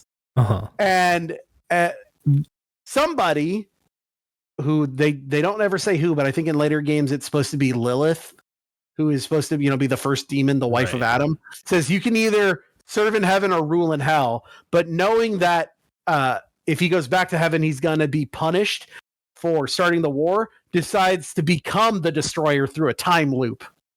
Of course. So Abaddon, of course, because Abaddon's a bad guy, who started it on Heaven's side is actually the Destroyer. He's Satan. And so now he's trying to end it because he's like, fuck it. If I can't go back, I might as well turn full hell and rule everything. Right.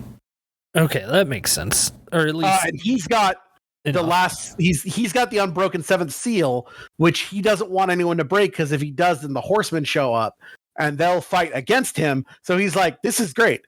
I was the ruler of heaven, but now they ain't got a ruler of heaven, so they're disjointed. And now I'm the devil, so I'm going to win, and there's nothing anybody can do about it. Mm-hmm. And so when you come out of that, he also learns that the Charred Council, who are like the mid guys, basically knew what was going on, but knew that War was so like. Oh, the other thing is War is like super honor man. Yeah, he's always talking about the honor and having to do what the law requires. He's like. He is true neutral. You know what I mean? He's lawful neutral. I mean, he's lawful neutral. He does whatever the law is. And so the Charred Council was like, well, if we just tell him to do it, he won't do it because there won't be proof. So they set him up on purpose and made him do it. And he sees that and he's like, what the fuck? Okay, so fuck this. And he stabs Mark Hamill Demon in the back. Well, I mean, they tell him at the beginning of the game, you're going to have to fucking kill this guy to...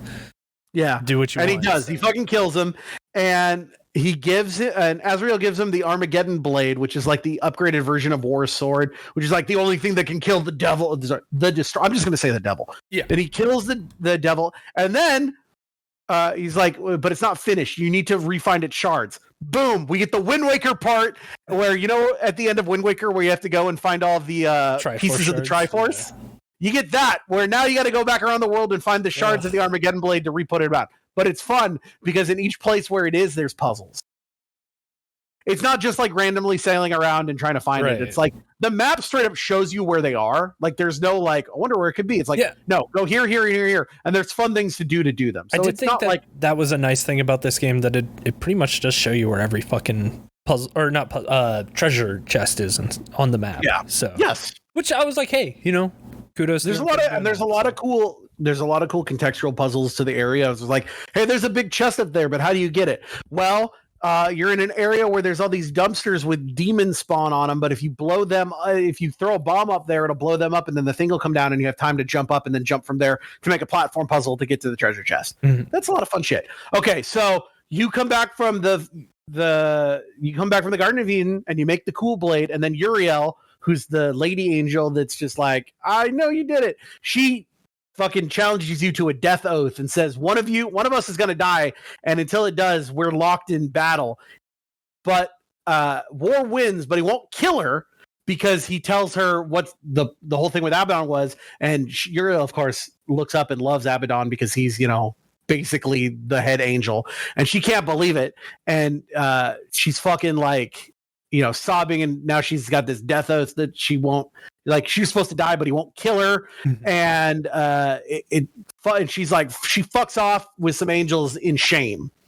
Then you get the final fight of the game, which is you go against the Destroyer, and the Destroyer says, hey, you can either do what you're doing, or you can be my right-hand man, and we can just take over the world. Fuck it, let's just go. And of course, War is too much of a good guy. He says fuck off, and you fight him, and you kill him. Yeah. So the end of this game then is that you go and get the 7th seal, so we're trying to reset everything, but then the Watcher shows back up, because of course he can't die, right? Of course. And fucking uses his powers to like sap you of your strength, because he knows that War will get mad for what they did and try to kill the council. So he's like, you know what? I'm going to fucking kill you. And there's nothing you can do about it, because guess what? It was always a trick. You've always been my puppet. There's nothing you can do. I have full power over you. Well, then Uriel shows up, takes the Armageddon blade, and stabs War right in the back and kills him.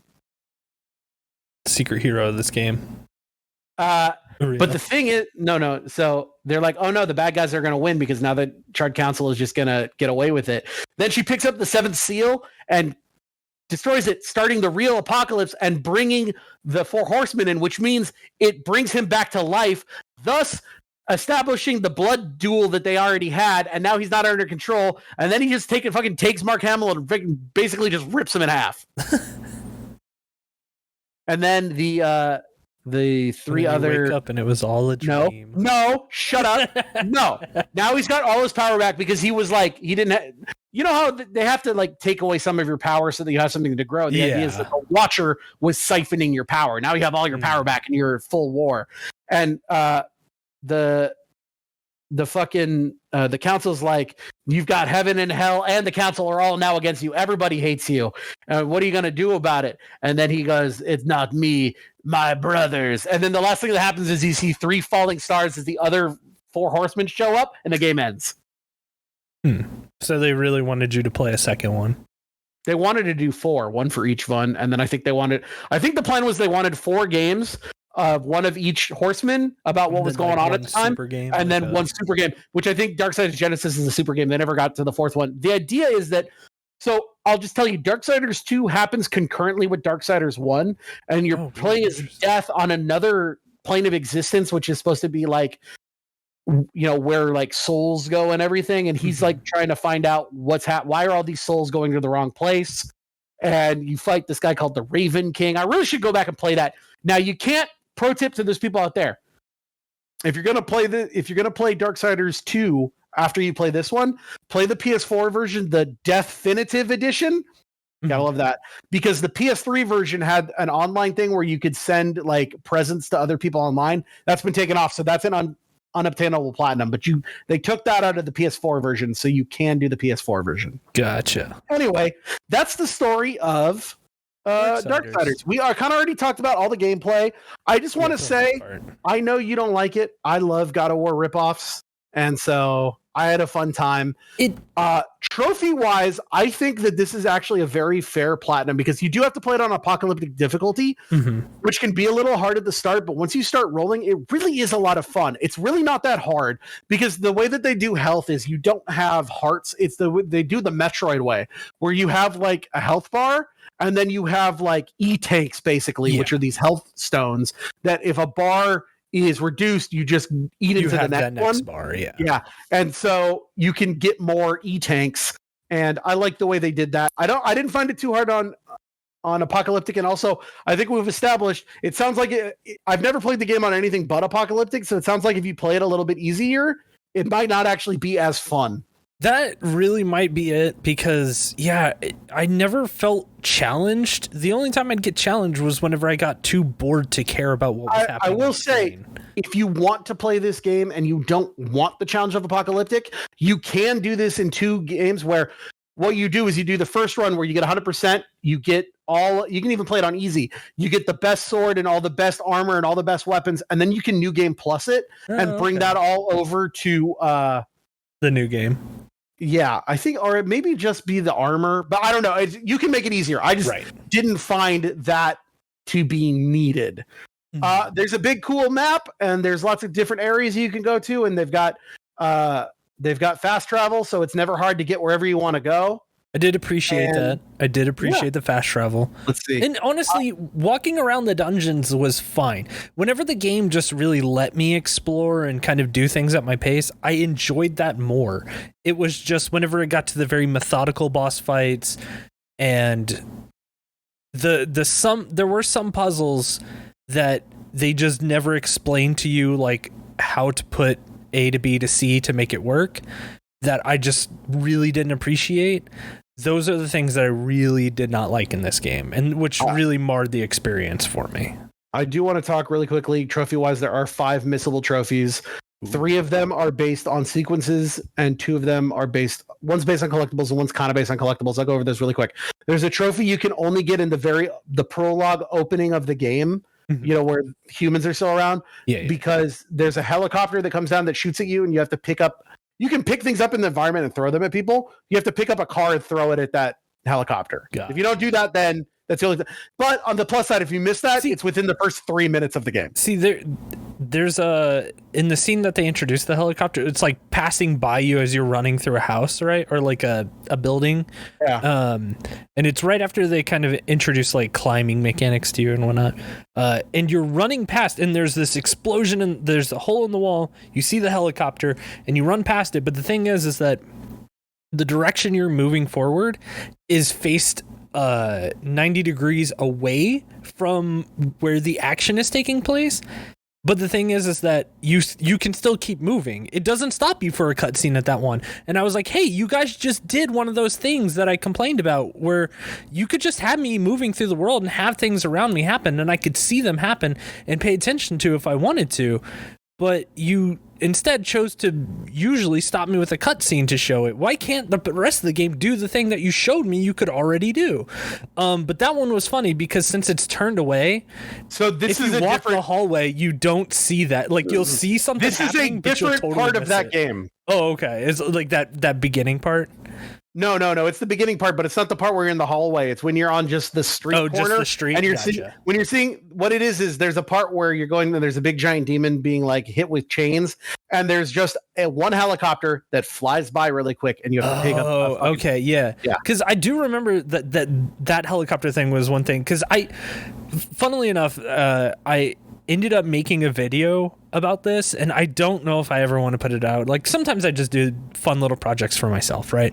But it's kind of analyzing the start of a game, and I was like, oh man, this might be a fun series to do just every once in a while, where it's like, hey, I want to boot up a game, let's play through the opening sequence of the game and see if that opening sequence is a good one or a bad one in the way of how it explains mechanics to you, how it explains the world, sets up the story, etc. Like, I'm one of those people that think Mega Man X is one of the best opening sequences ever. It puts you in that tutorial level, doesn't tell you anything. You figure out how to play the game and everything that you can do in that game by the time that you reach the little mini boss that you're supposed to lose to for when Zero shows up. Or not Zero, whatever is. Oh my god, I can't remember his name right now. Whatever. He shows Axel or whoever shows up and is like, "Hey, I'm big cool dude." I love that. I love that in games when you can just have something that explosive. That's a very good opening. This one where it just constantly stops you every 3 seconds to be like, now a wall's up. It really is a bad opening, and it's a great opening, and you're the only one who. I made a video analyzing it. I might put it up, and you can watch it if you want to see that. We'll see. So. It might be in if this is on YouTube, why not just put it in right here? I don't want to. People will. All right, it's fine. Yeah, they will. No, they won't because it's a great game. You're going to be email in if you played Darksiders and call Chris a fool. Yes, please. I would. Honestly, write in about this game because if you're someone that has played this game and has liked it, I want to hear from you. What is it? Well, it's this.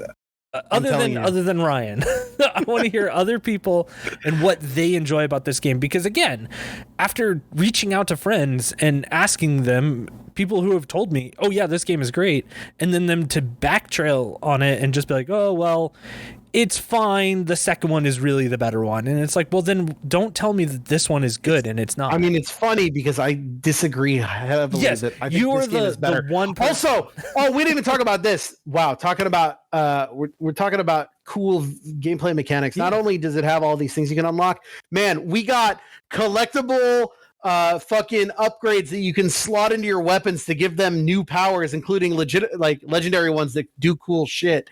Like you can get one that gives you more wrath and chaos on killing blows. You can get one that makes you fucking explode. So there's endless options for different ways to play this game. I did like throwing my boomerang and having it spin into a boss and then running up and smacking them. That was it's good. The other two missable trophies that were we talked about the ones about the Panzer Dragoon and the fight angels with Ulthane part. Yeah. The other two there's one for getting 150 improvised kills with things in the environment. The only reason that is missable is because it's like I said, you can pick up almost anything. There's a level where you can pick up a parking meter and use it as a sword and kill dudes. That's only missable because those are not there's not respawn. Like once you throw a car, that car's gone forever. And on apocalyptic, that can be a problem because they don't do as much damage. So what you have to do is farm what I would do is I would farm dudes. I would go to a place where I knew there was a lot of things. I would hit them a bunch with my sword, but not enough to kill them, which there's no health bar. You just kind of have to know after doing it a couple times. Because the people usually get a good idea once the little icon to do the glory kill. That's a good indicator. You get to the glory kill, and then what you do is you pick up a parking meter and then bash them in the head with it, or pick up a car and throw it. And so you just farm 150 kills with that. That's usually very, very easy. The other one that is technically missable is for getting all of the wrath cores, which are getting all the upgrades to have maximum of your meter, and that's because I believe one or two of them are in areas you can't go back to. Ooh. So it's there's 20 wrath fragments, which become wrath cores, and 3 full wrath cores. So it's just there's a couple of the fragments that are missable. Other than that, the trophies are pretty simple. Most of them are story related. Just playing the game will give you a bigger chunk of them. You have to find everything. There's play the game on the hardest difficulty, which is not that hard. I think it really isn't but especially once you start to learn how the game works, it's not that hard. And then there's, you got your ones that are just one-off fun things. You have a thing called a wrath attack called a blade geyser, where you'll stab your sword into the ground and you make a bunch of swords come up around you in an area. And you have to kill 10 enemies at once with one blade geyser wrath attack, which is you just go to an area with a bunch of tiny little dudes, you beat them up until that glory thing is up, and then you hit all 10 of them with once and you get your trophy. That shit's fun. Yeah. There's what are some other fun ones like that? More collectibles. Just find all the stuff, find all of the powers, kill 666 demons. That's always funny. There's one for spilling 2,000 gallons of blood that just comes with time. But I like that they added shit like that. It's just fun. Yeah, I mean, if you're enjoying the systems it's presenting you with, then yeah, I can totally get that. The big one, the hardest one, the longest one, is battle hardened to max out all weapons and unlock all combat moves. And like I said, there are 3 main weapons. You got your sword, you got your Scythe. You got the scythe, and you have the fists. Yeah. You also need to upgrade the Armageddon blade, but you have to do that, so it's not that big a thing. There's also a secondary form of the scythe called the Harvester, and technically they're different weapons. So you have to do the scythe kind of twice. Gotcha. But there was something with like in the PS3 version, you can only get it through a code. And I think on the PS4 version, you have to buy it. So it's a little weird. Yeah, it's not that big a deal. You also have to buy all of the different skills, which come with souls are red orb. We're doing red orbs. Souls are your money. The souls are their money. And also the bones. Guys, I think you should leave. It's a great show. It's one of the greatest shows ever. You really need to see it if you haven't. Oh, here's another fun one. Kill 5 dust bats without touching the ground. There's these bats that fly. And what happens is that if you jump to one, you can do a glory kill. But what it'll let you do is it'll let you chain the glory kills so that if you can get 5 together, you can just basically jump and stab and jump and stab and jump and stab.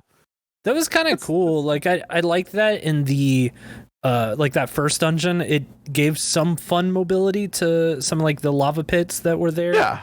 But my biggest complaint with the glory kills was just they were too long. I love how Doom does it, where it's like 1, 2, 1, 2. It just really gets you. Doom is definitely a more fast-paced game. It totally is. I understand that, but that's one thing about this game that I had to come to learn, that it is a slower game. It's meant to just be slower, and I didn't like the pace at what it ran at. And I did. Also, which is totally fine. It's I like that I like the platinum is called BFA, which stands for Big Fucking Apocalypse. That's pretty good. That's pretty nice. Overall, 43 trophies. I think they're pretty simple. I'd like to rate for trophies first before you say something that's going to make me declare war on you. Yeah. But I think 4 trophies, because there is a little bit of grinding and there's some missables, I'm going to give it a gold. But for fun, this game gets a platinum from me. Oof. I think that this is the only rating I can give it. It's because I couldn't get through the game. I even did something that I really tried to hold myself to not do, which is I looked up how to speedrun this game, and I was like, you know what? Fuck it. If I can do this game in an hour and a half, I'll do it. And I started trying to learn it, and then I learned that it's a little bit more technical of a speedrun. It does a lot of out of bound stuff, which I didn't have the patience to fully commit to that. I spent about 3 hours trying to speedrun this game, like learning certain tricks and getting through certain parts, which I could get to like the first, like past the first dungeon pretty consistently, but past that I was just like, there's too much more to this game, and I really got to tip my hat to the speedrunners. But I was gonna speedrun this. If you had just spent that time playing the game normally, you would have finished the game. No, because again, like it gets better. So anyway, do you get a run button? Like, is there a run button in this game? I know there's a run button. Yeah, but you can't use the horse in a boss fight. Like, that's not true. Use the boss fight. There's an entire boss fight based around the horse. It's called the big giant worm. It's that big giant worm. But it doesn't help you against Tiamat or Ulthane. Tiamat's the worst fight. It is. I'm not going to. I really hated that the worst fight. I really hated that fight. No, the other ones. It's not even that bad. It's just kind of it's the worst in that it's the least best. I couldn't the fucking game. I couldn't get through the game, so I think it's. What did we give a 0? It's an achievement. Yeah. All right. I think it's an achievement. Okay. Well, great. I'd also like to note, I'm pulling out the very first thing in the history of this podcast. I'm retroactively going back and I'm giving Stranger of Paradise, Final Fantasy Origin a 0 as well. Yeah, I told you I'd be vindictive. Yeah, it's getting a 0. Look, I'm really trying to be. I did finish the game, so it gets a 1. Look, you can do that. I'm not doing that. I'm just fucking around. I know, but the point is like I really wanted to like this. I've had so many people tell me you're gonna love this game, and then through the course of this game, I just learned that I don't like 3D Zelda games at all. Okay, well, I guess you know what? That's for you, the friends at home. This is how you have to interpret it. If you like 3D Zeldas, listen to me. If you only like games that are in Japanese and have 8,000 menus, listen to Chris. Fair, I guess. I don't know. I really hate being like. Hey, all jokes aside, I get it. Not every game's for everybody. I know. I just want to say this game really bummed me out. Like, it really did. Like, because I didn't want to come to this episode with this mentality of it. Like, it really just like it ruined my weekend. Like, I just had this depression all weekend where I was just like, man, I didn't want to play any games. I was just like, well, I gotta. Dog is just a video game. You're allowed I know, to but I don't know. I really care about doing this. Aside, so. I'm like, I play it up for like the how dare you blah blah blah. Yeah, it's a video game. Who fucking cares? I know. I wanted to give everyone a little bit more from this, and I just felt, once I hit the 20-hour wall, I was like, it's the same thing with Final Fantasy 13. Like, with the funniest thing to me is, wait, hold on. The 20-hour wall, I can beat that game in under 20 hours. I can get the platinum. Yeah, I got there and I was just like, I'm getting nowhere. I'm not having fun. I just don't want to do this anymore. So I don't know. That is wild. That is fucking wild. Okay, look, this is embarrassing. The Tiamat fight took me way too long. That fight's hard. So. It's definitely like the brick. It's definitely like the brick wall. It seriously took me like 3 fucking hours to beat. No way. Yeah. The first time I played that, when I realized like this is a bad fight, it took me 20 minutes. Because here's the thing. And then after that, it takes like 5 to 10 minutes after you know how it works.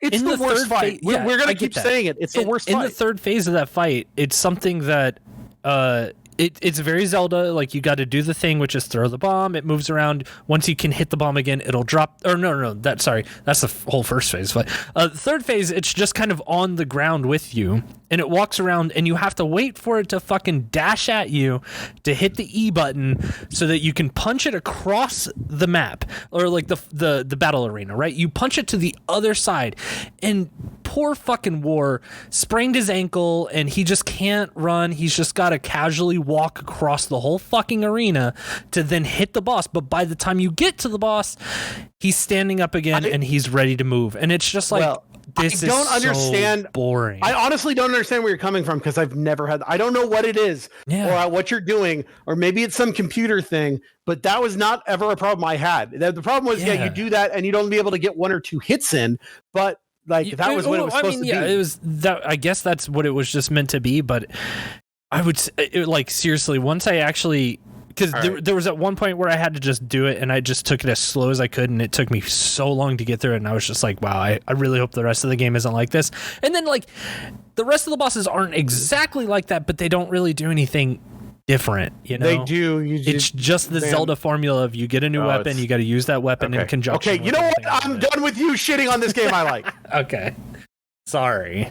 The Joker sequel will be a musical starring Joaquin Phoenix and Lady Gaga. Is this That's what we're talking about now. I didn't see the first one. I won't see the second one. It was okay. I could care less about the We're Joker. done. Yeah. I just needed you to stop. I get it. I know. I go on too long, and I get it. I liked it. You did. I'm glad you liked it. Yep. I'm glad, and I'm fine. I'm glad that you're free. Let's end this, bitch. I'm done with this. Well, I mean, okay. Look, I that was a good episode. I actually legitimately liked talking about it. But it's the end, and I want to take a call. Do we have any new callers? First time, long times. Go ahead. We do have an email. Call. We have a call. We have a call. We have a call from our good friend Tylon. It says, "Hey, Chris and Ryan." Stop. What? All right. Calls are a new thing. Now we've just got a new segment. It's called Talking with Tylon. Hey, I appreciate Tylon's the only one writing fucking emails. Please, I listen. I want to keep Tylon. You call in as much as you write in as much as you want. We'll take one every week. I am begging someone else to also fucking write an email. Right in. We know how many of you are listening to this podcast. We know it's a large number. Somebody write in a fucking question. But also, Tylon, keep writing questions because you're good at them. Yeah, anyway, Tylon's killing it. Talking with Tylon. Go ahead. All right, so for this week's Tylon Talk, it says, "Hey, Chris and Ryan, really enjoyed 24th episode, and I have a retro game collector question for you. Okay. Do you have any tips on preserving game boxes like the ones for N64 or GBA? I always felt like the boxes were never designed to be preserved unless you keep them in an airproof box." Well, Tylon, you answered your question there. Yeah, that's okay. So here's how you protect your cardboard box games. You put them in a box protector. It's you get them for about $2.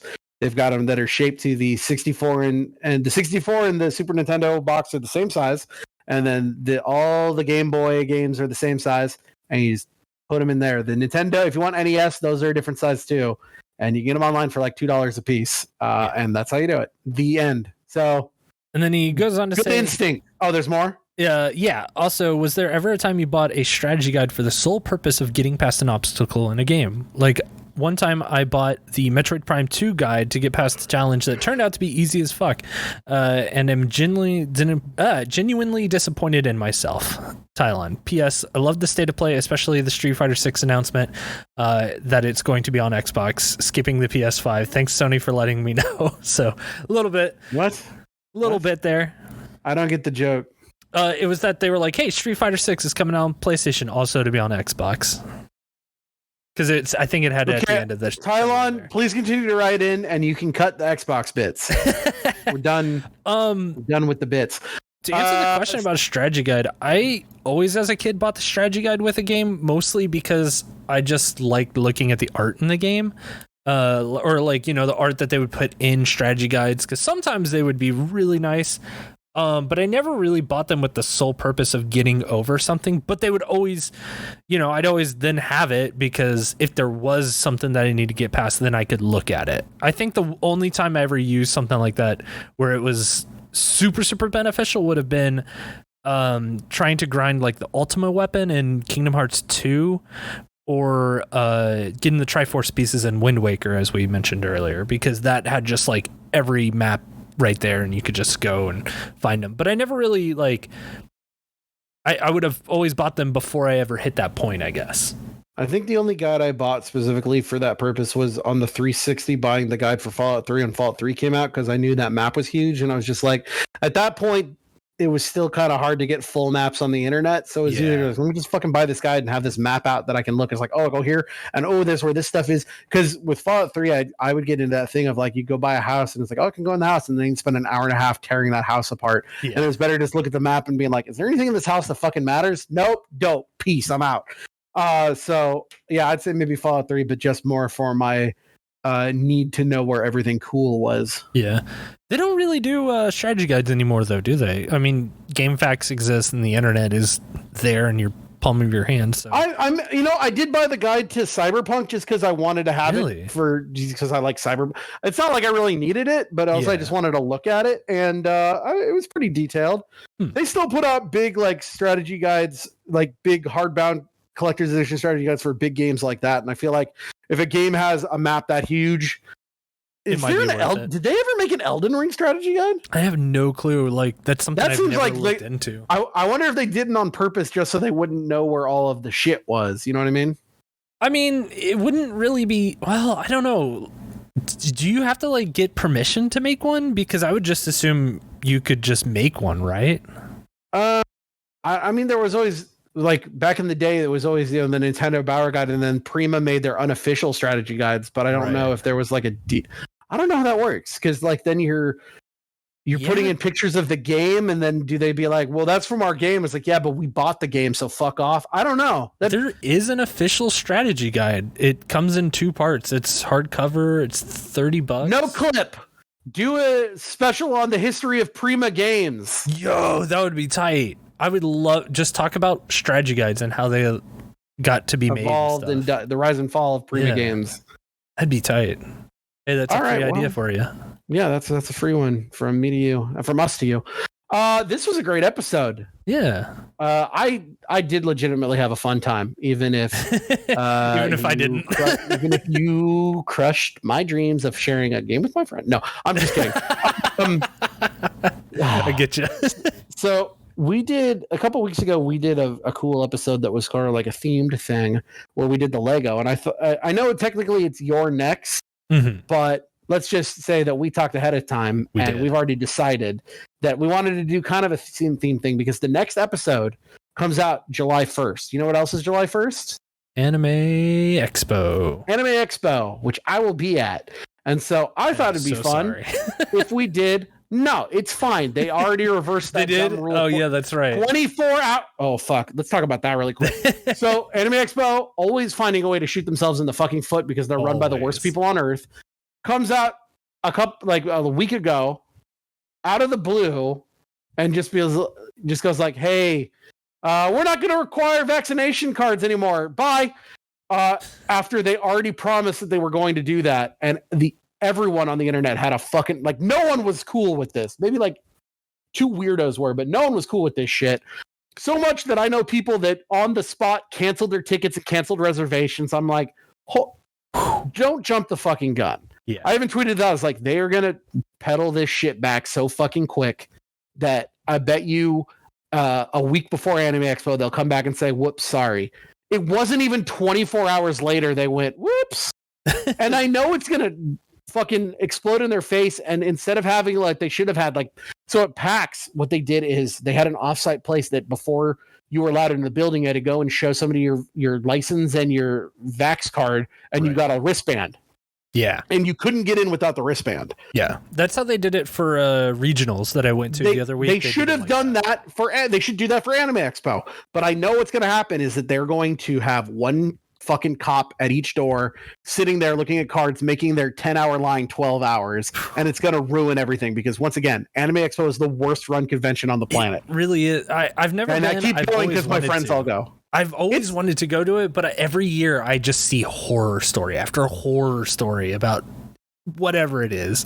And I'm just how is it because still I don't give a shit about anime and I'm just going to hang out with my friends. Yeah. It's great because I don't respect them, and so I do whatever I want. Gotcha. Anyway, hold up. I just got an email for something, and I'm really blown. We have to play this game. What? There's a River City Saga 3 Kingdoms game.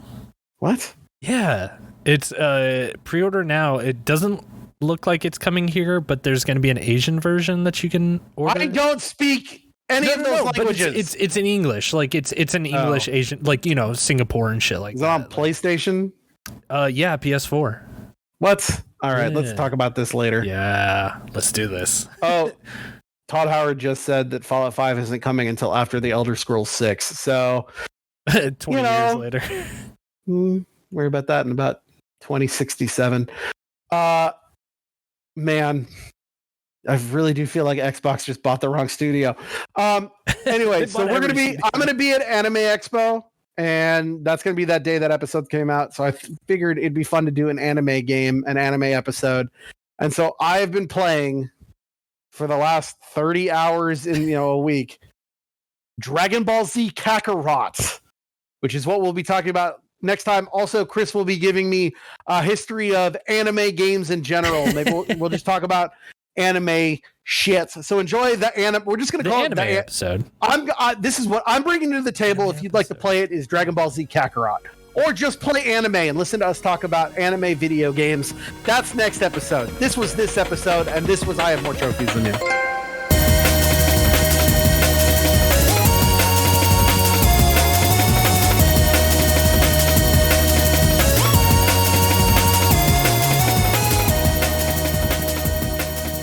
Hey, yo, fuck Todd Howard. Hey, thank you so much for listening to our podcast. If you'd like to send us questions, gaming memories, comments, or if you just want to know when the next episode's going to drop, then you can follow us on Twitter at MoreTrophiesPod. That's MoreTrophiesPod. That's More Trophies Pod. Also, you can email us at ihavemoretrophiesthanyou@gmail.com. It's just the name of the show, all one word, at gmail.com. Also, be sure to follow Ryan at Dr._Ryan on Twitter. You can also keep up to date with his Monday night Twitch streams office hours at twitch.tv/Dr._Ryan. That's Dr._RYAN. Dr._Ryan on both Twitch and Twitter. And follow Chris on Twitter at Burezu in Japan. Now, I know what you're thinking. Don't worry, I'm going to spell it out for you right now. That's BUREZUINJAPAN. That's all one word, Burezu in Japan on Twitter. And when they are streaming, you can check them out at twitch.tv/BlazeTK. That's BLAZE, the letter T, the letter K on Twitch. BlazeTK. Thank you again so much, everyone. We'll see you in the next episode.